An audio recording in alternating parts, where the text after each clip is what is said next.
성도님들 안녕하십니까? 수요일 새벽입니다. 오늘 함께 나눌 말씀 요한복음 5장 19절에서 29절의 말씀입니다.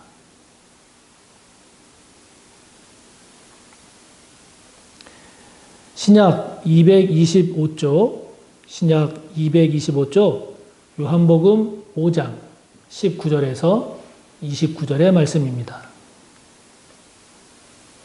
봉독하겠습니다. 그러므로 예수께서 그들에게 이르시되 내가 진실로 진실로 너희에게 이르노니 아들이 아버지께서 하시는 일을 보지 않고는 아무것도 스스로 할 수 없나니 아버지께서 행하시는 그것을 아들도 그와 같이 행하느니라. 아버지께서 아들을 사랑하사 자기가 행하시는 것을 다 아들에게 보이시고 또 그보다 더 큰 일을 보이사 너희로 놀랍게 여기게 하시리라. 아버지께서 죽은 자들을 일으켜 살리심같이 아들도 자기가 원하는 자들을 살리느니라. 아버지께서 아무도 심판하지 아니하시고 심판을 다 아들에게 맡기셨으니 이는 모든 사람으로 아버지를 공경하는 것 같이 아들을 공경하게 하려 하심이라. 아들을 공경하지 아니하는 자는 그를 보내신 아버지도 공경하지 아니하느니라. 내가 진실로 진실로 너희에게 이르노니 내 말을 듣고 또 나 보내신 이를 믿는 자는 영생을 얻었고 심판에 이르지 아니하나니 사망에서 생명으로 옮겼느니라. 진실로 진실로 너희에게 이르노니 죽은 자들이 하나님의 아들의 음성을 들을 때가 오나니 곧 이때라. 듣는 자는 살아나리라.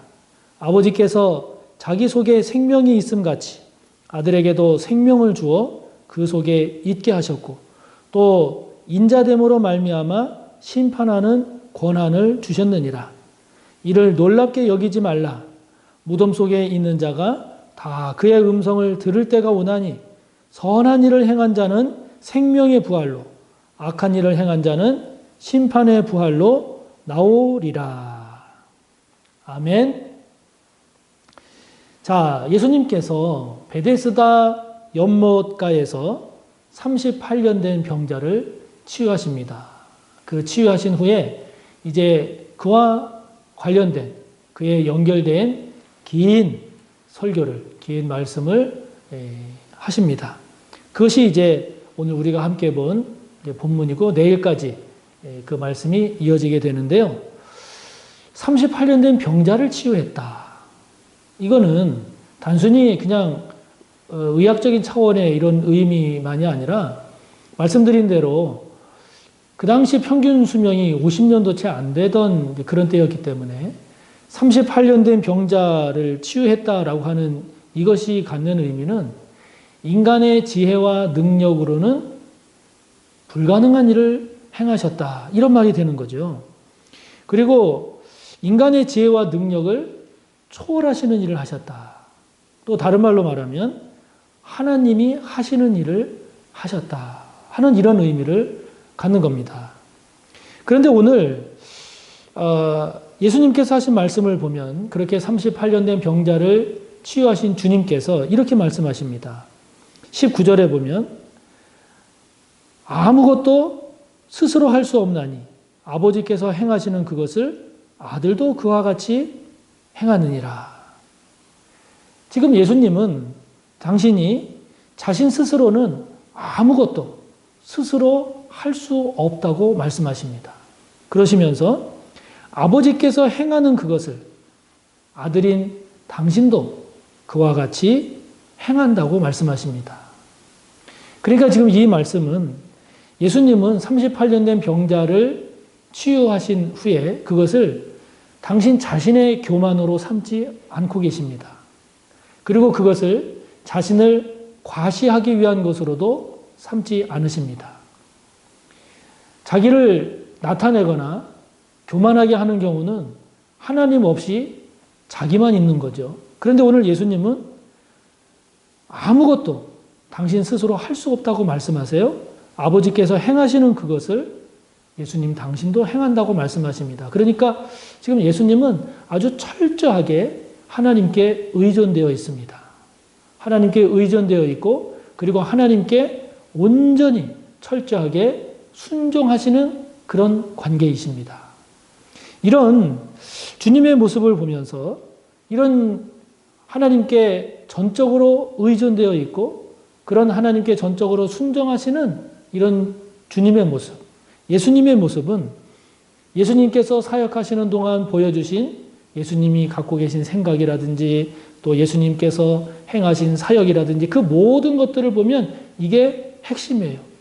전적으로 하나님께 의존되어 있고 그 하나님께 전적으로 순종하시는 예수님. 이러한 예수님을 우리가 깊이 다시 한번 묵상하면서 한번 우리가 질문해 볼 것이 저와 여러분은 내 인생은 내 것이다 이렇게 생각하면서 주님 없이 하나님 없이 내 마음대로 살고 있지는 않은가 하는 것이죠. 우리가 만약에 주님의 모습을 조금이라도 더 본받기 위해서 애쓴다면 어떤 모습이 저와 여러분의 모습이 되어야 될까요? 그렇죠. 주님, 이럴 때는 어떻게 해야 됩니까? 하나님, 이럴 때는 어떻게 해야 될까요? 주님, 주님께서 기뻐하실 만한 이럴 때 저의 모습은 무엇일까요? 이러한 생각, 이러한 태도가 주님께서 보여주신 것과 같은 전적으로 하나님께 의존되어 있고 하나님께 순종하는 그런 주님의 모습을 닮아가는 저와 여러분의 모습이 아닐까 생각이 됩니다. 무엇이 하나님의 뜻이냐, 무엇이 하나님께서 기뻐하시는 것이냐 단번에 안 나올 수도 있고 그것을 한 번에 말하지 못할 경우도 많아요. 그 뜻이 무엇이다 라고 단적으로 말할 수 있다 없다 그게 중요한 게 아니라 저와 여러분이 살아가는 삶의 그 과정이 때마다 일마다 순간순간 이렇게 늘 주님께 묻고 무엇이 하나님이 기뻐하실까? 이럴 때 어떻게 하나님은 이럴 때 어떻게 하기를 원하실까를 늘 이렇게 하나님과의 관계에서 주님과의 관계에서 저와 여러분의 삶을 유지해 나가고 그렇게 살아가는 저와 여러분의 태도, 자세 그것 자체가 중요한 것이죠. 저와 여러분 오늘 주님의 모습을 보면서 이렇게 하나님 앞에 전적으로 하나님을 의지하고 하나님께 순종하며 나아가는 이런 주님의 모습이 저와 여러분의 모습이 되고 그런 주님의 모습을 조금이라도 더 닮아가는 저와 여러분이 꼭 되시기를 바랍니다. 주님께서 22절에 보면 이런 말씀을 하십니다. 아버지께서 아무도 심판하지 아니하시고 심판을 다 아들에게 맡기셨다. 하나님은 심판주시죠. 하나님은 심판자이십니다. 그런데 그 심판의 권한을 아들에게, 예수님에게 다 맡기셨다는 겁니다. 결국은 예수님이 하나님으로부터 이 세상과 우리를 심판하실 그 하나님의 심판 권한을 주님께서 하나님으로부터 받으셨다는 거죠. 결국 그 얘기는 예수님의 권한, 예수님의 권능은 하나님의 권한이요, 하나님의 권능이시다 하는 것이죠. 그 말은 더 깊이 들어가면 예수님은 하나님이시다. 이런 얘기가 되는 겁니다. 여러분, 우리 기독교 신앙은 하나님을 믿는 신앙입니다. 하나님을 믿는 신앙인데 특별히 좀 더 구체적으로 말한다라고 하면 하나님을 믿는데 어떻게 믿느냐? 예수님을 통해서 믿는 하나님 신앙이에요. 이게 중요한 겁니다. 왜 우리가 예수님을 통해서 하나님을 믿는가? 지금 주님 말씀하신 것처럼 하나님의 권한이 예수님의 권한이고 하나님께서 예수님에게 당신의 것을 다 주셨어요. 그래서 예수님은 곧 하나님이시기에 예수님을 통한 하나님을 믿는 신앙이 기독교 신앙입니다. 예수님을 통한다는 것이 왜 중요한가? 만약에 예수님을 빼버리게 되면 이제는 자기 나름대로 하나님을 만드는 거예요. 자기 나름대로 하나님 신앙을 만들다 보니까 이런저런 다양한 이단도 나오게 되고 다른 종교도 나오게 되는 거죠. 그렇기 때문에 우리가 바른 신앙을 세워가고 바른 신앙의 길을 걸어가려면 더욱더 조금이라도 더 예수 그리스도에게 집중해야 되는 겁니다. 예수님을 조금이라도 더 잘 알아야 되는 겁니다. 많이 알아야 되고 깊이 알아야 되는 거죠. 그래서 하나님을 아는 지식이 없고 그래서 어릴 적 상처도 있어서 잘못된 삶을 살았다. 이렇게 간증하고 있는 이 교제의 간증자의 그 내용을 봐도 주님을 잘 아는 것이 보다 더 깊이 아는 것이 얼마나 중요한가 하는 것을 알 수 있습니다. 그러므로 여러분, 저와 여러분은 예수님을 얼마나 생각하고 있는지요. 예수님을 얼마나 깊이 묵상하고 있는지요. 조금이라도 더, 한 번이라도 더 예수님을 생각하고 예수님과 대화를 나누며 예수님과의 교제를 이루며 살고 있는지요.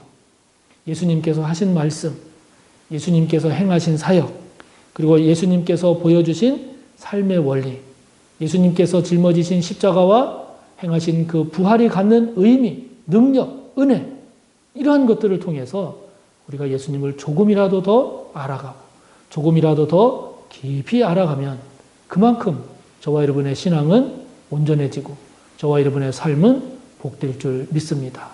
그런 저와 여러분이 되시기를 바랍니다.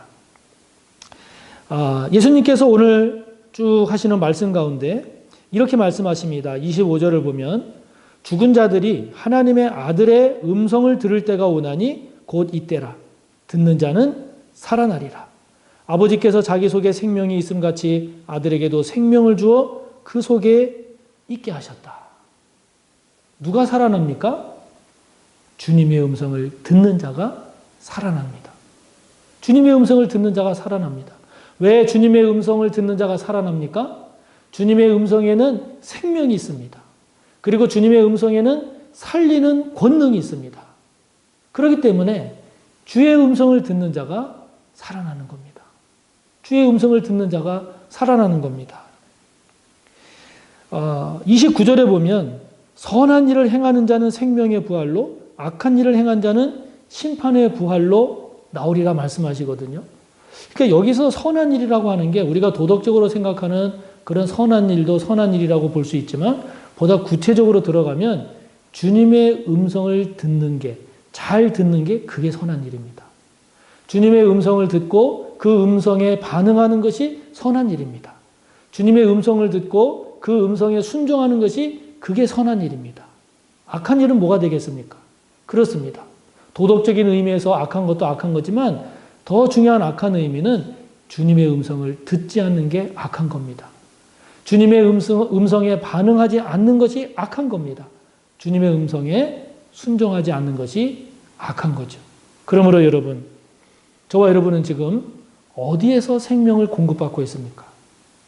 저와 여러분은 지금 주님의 음성을 잘 듣고 있습니까? 주님의 음성을 들으려고 애쓰고 있습니까? 애쓴다면 어떻게 애쓰고 있나요?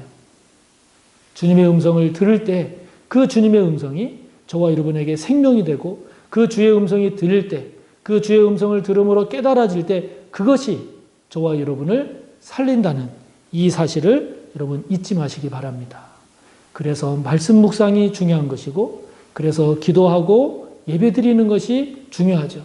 우리의 양심의 소리에 귀를 기울이는 것이 중요합니다.